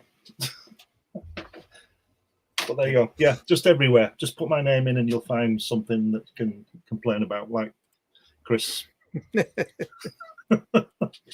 folks, I've been your Randy, Michael's just saying he's reread The Shadow Kingdom 3 times now, but his memory is garbage, so no quiz shows, please. Don't worry. We do the occasional flashback, just like old Marvel used to do. This is Bronze Age inspired stuff. It's proper pulp adventure. That's what we're doing. and keep an eye out for that talking dog, because he does figure it. Make It's always Michael read it another 3 times. There's no talking dog. What in it. talking is dog? What's a talking Was dog? high when that happened. Folks, I've been your host, Randy Zimmerman. We do this twice a week. We do this because we love it. Friday mornings, 5 a.m. Like I mentioned before, we're going through that wonderful Marvel Monster Bus, great Jack Kirby stuff, some insane creatures, and some over-the-top Stan Lee dialogue. You can't go wrong with that stuff. That's Friday mornings, 5 a.m. Comics by Night. We'll be back again here Sunday morning for Sunday Funnies at 9 a.m. for some really horrific stuff the next couple of weeks. And I mean that in only the best of ways. We do this because we love it. Great art and great story, great comics are an inspiration to us to keep us going, keep working on what we do. We don't make any money off of this, which is why I have a lousy camera. But you can always like, subscribe, help us with our algorithms. Indie Comics Network is always looking for an additional boost wherever we can find it. Comic Book Black Belt, like I mentioned before, the YouTube channel, the Randy Zim YouTube channel, which might have like 19 subscribers. I just started archiving everything over there about a year ago or so, just to have another place for it. Go over there and enjoy. Folks, look at our archived work. We know the majority of our viewership comes in after the fact, though we've got some incredible numbers today, and we deeply appreciate everybody out there that's watching us. Thank you so much. If you love comics, spread the word. Be positive about this art form. There's enough drama. There's too much drama and trolling out there in the anti-social networks. If you love comics, spread your love for comics. Oh yeah, and look at that beautiful hardbacks Shadow Kingdom book. Get one of those. Criticalblast.com, Marvel. folks. Amazon.com, BarnesandNoble.com. Great hardback book available. Oh, just Nice. fantastic stuff. Yep. Folks, have a great rest of your day. Try to have a good week next week. Do your best. Try to stay off of them antisocial platforms, if at all possible. Remember to spread some positivity and some love. That means don't go on them then. Yeah. Just stay away from it. Well, that's what that means? Next week's show's going to be a telephone link. You're doing it wrong. You don't have to hate modern comics, but just go back and read the comics that you love. Yeah. You know, and spread the word. They make great holiday gifts. There's so many fantastic reprint collections out there. And there's so many like retailers offering them in their back issue boxes or at convention. Oh, excuse me. That was rude. At conventions, go and take a look. So it just kind of slipped out, folks. Is it live or is it Memorex? It's live. It's all live. It's the 3 old geezers. Yeah. How dare you? Old farts reading comics. Sorry. All right. Well, I got to take off, guys. I'll see you all later. Allison, take care. Yeah. Bye all. Das Vidania. We have a couple of spots and a public Arrivederci. service announcement we need to run. So, and then we'll be out of here too. So take care, Allison. In the meantime, folks, take good care of yourself. Read Shadow Kingdom.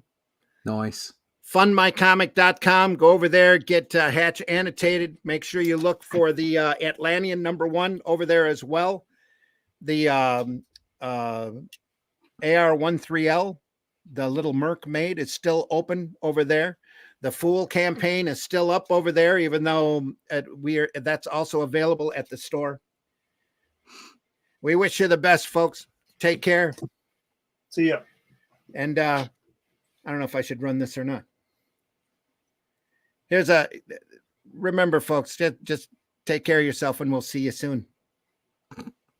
Ladies and gentlemen, at this time we present to you Smell the Shoe. En cuanto a las demandas y a las demandas. 공무습을 나타내면서 kararına İstanbul Pendik Milli Eğitim 있고 bez niego nie nulla Petrieva, ja se izvinjavam. Koji Bože.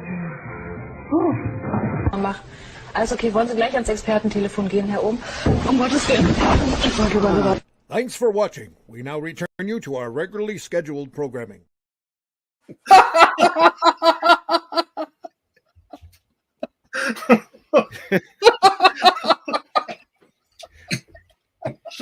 Take care, everyone.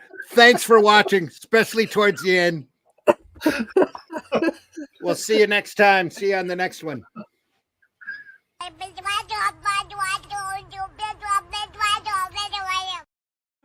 That's right. Is that the one? Yeah, do it.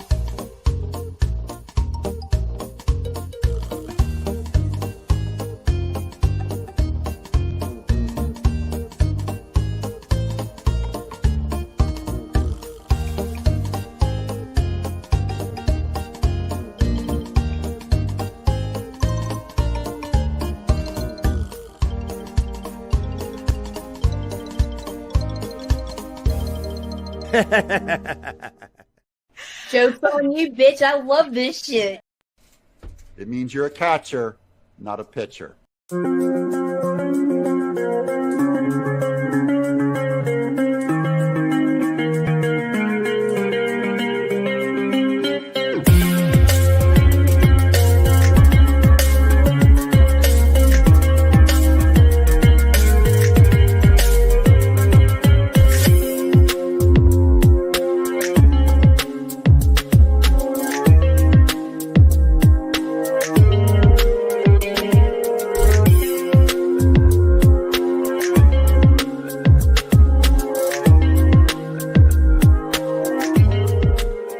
And it was this desire to lead in gumball innovation that would change everything forever.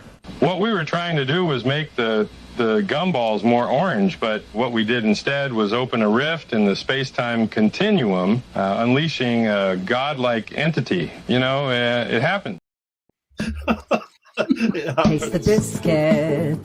Taste the goodness of the biscuit.